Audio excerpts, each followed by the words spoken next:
नमस्कार दोस्तों, मैं सीए यशु गोयल आपका दोस्त एक नया जीएसटी अपडेट लेकर एक बार फिर आपके पास आया हूं। नया अपडेट ये है कि अगर आपने सेल्स कर रखी है और सेल्स करने के बाद आपने क्रेडिट नोट इशू किया, आपने 1 लाख रुपए का सामान बेचा, 1 लाख रुपए के सामान के ऊपर आपने 18,000 रुपए जीएसटी चार्ज किया था। अब आपका कस्टमर किसी कारण से या तो पूरा सामान वापस भेज देता है या कुछ सामान को रिजेक्ट कर देता है या आपको डिस्काउंट देना पड़ता है, तो उस समय आप क्रेडिट नोट इशू करते हो।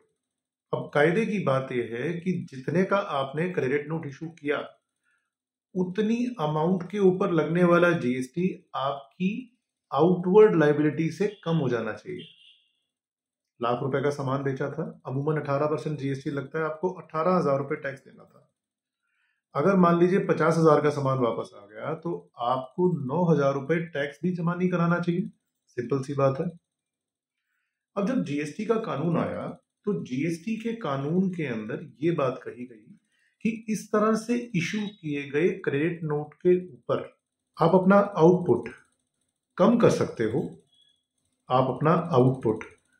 कर सकते हो, लेकिन उसकी कंडीशन ये है कि आपने जिस आदमी को माल बेचा था वो आदमी भी अपना इनपुट रिवर्स करे।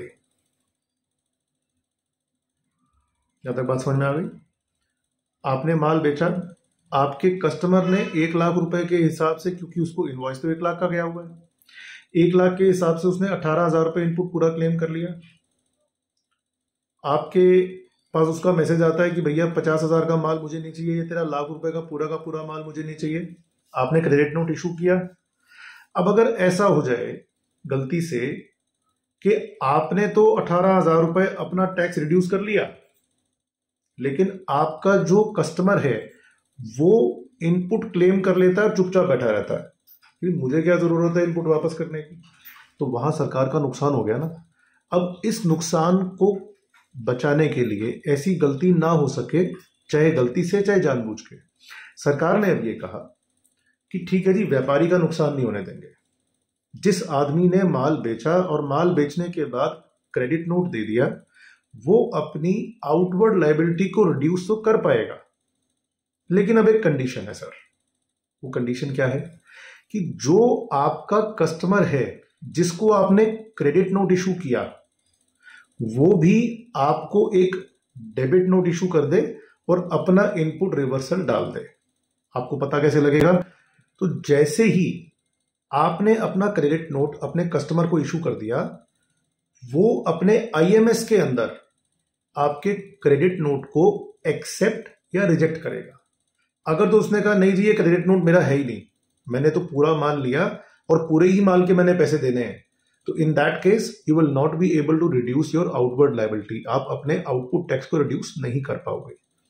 अब अगर उसने आईएमएस में आपका इशू किया हुआ क्रेडिट नोट एक्सेप्ट कर लिया, तो उसका इनपुट ऑटोमेटिकली रिड्यूस हो जाएगा और आपकी रिटर्न के अंदर भी आपकी आउटवर्ड लायबिलिटी रिड्यूस करने का ऑप्शन, पावर, एलिजिबिलिटी आ जाएगी।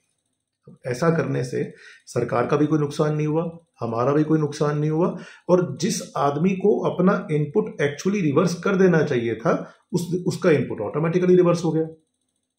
दोस्त, ये था जीएसटी का नया अपडेट।